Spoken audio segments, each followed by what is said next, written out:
62 milliards de francs CFA, c'est le montant mobilisé par la Côte d'Ivoire afin de financer la vulgarisation et l'application de la loi sur le foncier rural. Ce montant englobe l'appui budgétaire de l'Union européenne de 37 milliards et la contribution de la Banque mondiale pour un montant de 25 milliards qui devrait être consacré à la mise en œuvre de la loi sur le foncier rural. Cette enveloppe s'inscrit dans le cadre de la dynamique enclenchée en 2016 par le gouvernement ivoirien en vue de sécuriser la propriété des terres ivoiriennes et d'assainir la gestion du secteur du foncier agricole avec comme principal cheval de bataille les campagnes de sensibilisation sur tout le territoire national.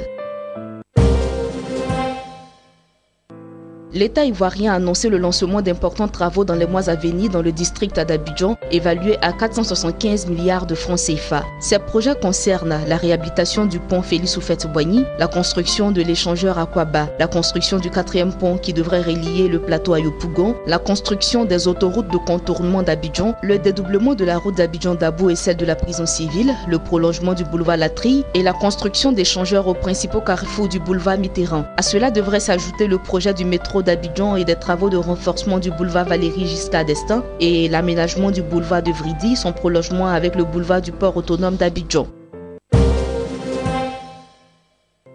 Selon le ministre ivoirien en charge du budget Moussa Sanogo, la dette publique du pays devrait passer à plus de 8 000 milliards de francs CFA, l'équivalent de 13,5 milliards d'euros à fin 2017 contre 8 156,6 milliards de francs CFA actuellement. Le taux d'endettement du pays était passé de 42,1% à 42,6% du PIB suite à l'eurobond d'un montant global de 1 140 milliards de francs CFA en juillet 2017, soit 1,74 milliard d'euros. D'après le directeur général du Trésor et de la comptabilité publique de Côte d'Ivoire, les projections du stock de la dette 2017 à 2022 montrent une légère augmentation, mais au niveau du PIB, il ressort 38,7% en 2022.